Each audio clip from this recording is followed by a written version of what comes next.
Ja, jedes Jahr, wenn die Temperaturen sinken, stellen wir uns die gleiche Frage: Was ziehen wir an, damit wir warm bleiben und eben auch die Winterfischerei genießen können?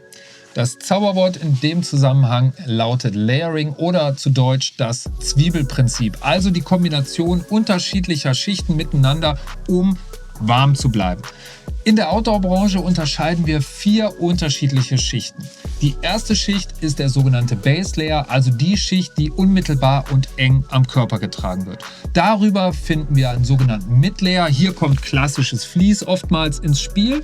Dann als dritten Layer finden wir so etwas wie modernes Loftmaterial bei Guideline, also eine Isolationsschicht. Hier haben wir wirklich maximale Wärme bei niedrigem Gewicht und außen, last but not least, haben wir natürlich den Schutz vor Regen, vor Wind und so weiter. Und da ist eine klassische Wartjacke ein gutes Beispiel, eine leichte Regenjacke oder auch die Warthose. Ganz genau. Du hast es schon mal kurz durchleuchten lassen. Nicht nur die einzelnen Schichten sorgen für Wärme, sondern auch die richtigen Materialien.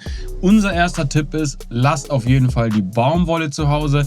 Denn Baumwolle, wie wir es bei einer klassischen Jogginghose zum Beispiel vorfinden, speichert eben die Nässe und nicht die Wärme. Das heißt, sobald wir anfangen zu schwitzen, wird das Material vollgesaugt und ihr kühlt über den Tag hin aus. 2 Materialien arbeiten genau andersrum. Das heißt, dass die Nässe nach außen getragen wird und die Wärme gespeichert sind. Und das sind zum einen natürliche Materialien, wie zum Beispiel Wolle, und zum anderen eben synthetische, wie hier bei dieser Isolationsschicht, die in Kombination mit Luft arbeiten.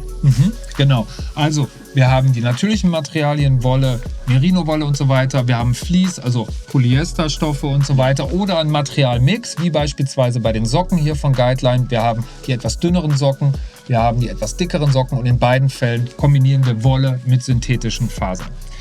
Ja, du hast es schon gesagt, der große Vorteil: Feuchtigkeit wird nach außen transportiert, also weg vom Körper zur nächsten Schicht und dann irgendwann ganz nach außen, und Wärme wird gleichzeitig gespeichert. Genau. Aber natürlich müssen auch die einzelnen Schichten richtig getragen bzw. richtig verwendet werden. Und hier noch ein weiterer Tipp: Nur der Base Layer liegt eng an der Haut. Genau, also nur der Base Layer wird unmittelbar auf der Haut getragen. Alles andere wird gerne ein bisschen lockerer, ein bisschen weiter getragen. Und als Faustformel kann man merken, umso weiter es nach außen geht, umso größer darf so ein Kleidungsstück auch sein. Nicht ohne Grund hast du bei deiner Winterfischerei eine zweite Warthose sogar, weil du da deinen Füßling auch größer wählst, weil du einfach auch mehr Platz im Oberkörper haben möchtest, um so eine Isolationsjacke drunter packen zu können. Besonders bei den Füßlingen, gut, dass du es ansprichst. Hier kann man eigentlich das Gleiche widerspiegeln, denn auch beim Füßling trage ich den sogenannten Base Layer. Das ist meine Merino-Socke, die wirklich eng anliegt. Dann kommt der Neopren-Booty, wie wir es bei der Warthose kennen, und dann der Schuh, und ich werde jedes Mal etwas größer. Das heißt, mein Schuh und der Booty quasi haben genügend Luft, sodass mein Fuß nicht eingeschnürt wird, und nur so können sich wirklich Luftkammern bilden, wo eben Wärme gespeichert wird und wir nicht auskühlen. Ja, das Ganze ist natürlich auch beim Oberkörper der Fall, zum Beispiel hier bei dieser Isolationsschicht von Guideline. Wenn so eine Jacke sehr stark komprimiert wird, also wenn zu viel Druck auf das Material ausgeübt wird, dann kann die Wärme hier nicht mehr gespeichert werden. Ja? Genau. Das funktioniert wirklich nur, wenn das Ganze schön locker und nicht gequetscht ist und eben entsprechend groß gewählt wird. Ganz genau so ist es. Also nur den Base Layer wirklich eng auf der Haut tragen als erste Schicht und dann größer werden. Ja.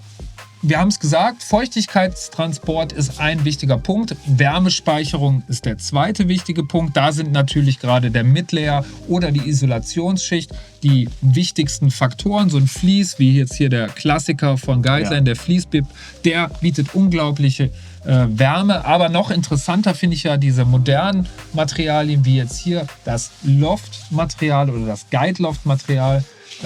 Das ist einfach unglaublich leicht und trotzdem unglaublich warm. Ja, also es hat quasi den gleichen Wärmespeicher wie ein dickeres Material, wiegt dabei aber nichts. Zudem ist es natürlich noch sauschnell am Trocknen, falls es mal nass wird, und eben ein sehr geringes Packmaß. Deswegen haben wir es zum Beispiel auch gerne bei der Lachsfischerei in Norwegen mitgehabt, weil es einfach keinen Platz wegnimmt. Genau, also man kann sich einfach mal schnell hinten in den Rucksack, wenn man es nicht braucht, abends wieder rausholen, anziehen. Sehr, sehr vielseitig, passt sich eigentlich einem sehr großen Temperaturspektrum an. Deswegen nicht nur ein Tipp für euch, für die Winterfischerei, sondern eigentlich fürs ganze Jahr.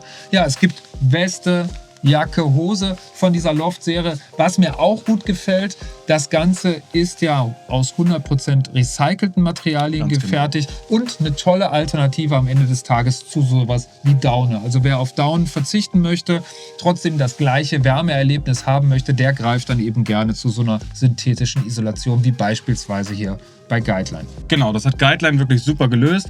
Was auch gut gelöst wurde bei Guideline, finde ich, ist einfach die technischen Sachen, die Optik. Also man hat hier nicht nur wirklich einen maximalen Wärmespeicher, sondern das Ganze sieht auch noch modern aus. Da legen wir als Fliegenfischer ja auch das ein oder andere Mal Wert drauf. Absolut. Also von Kopf bis Fuß sind die Produkte wirklich cool durchdacht, sehr funktional und eben auch schön anzuschauen. Und last but not least, nachhaltig produziert. Also auch das nochmal schöner grüner Daumen von uns in Richtung Guideline nach oben. Ja, zusammenfassend können wir sagen, 4 Schichten kann man unterscheiden. Ihr müsst nicht immer alle 4 Schichten wählen. Wenn es ein bisschen wärmer ist, kann man auch mal so ein Mid-Layer getrost weglassen. Ihr seid da also sehr, sehr flexibel, könnt euch der Temperatur anpassen. Viel wichtiger ist es, dass ihr die richtigen Materialien mit den richtigen positiven Eigenschaften wählt. Und das findet ihr, wie wir finden, sehr, sehr schön gelöst bei Guideline. Genau, falls euch das Thema noch etwas mehr interessiert und ihr ein paar mehr Details durchlesen wollt, schaut auch gerne mal auf unsere ADH World. Dort haben wir noch einen Blogbeitrag zum Thema Layering für euch geschrieben. Und in dem Sinne hoffe ich, dass ihr diesen Winter schön warm bleibt beim Fischen. Wir wünschen euch Tight Lines und bis bald. So sieht's aus. Bis dahin.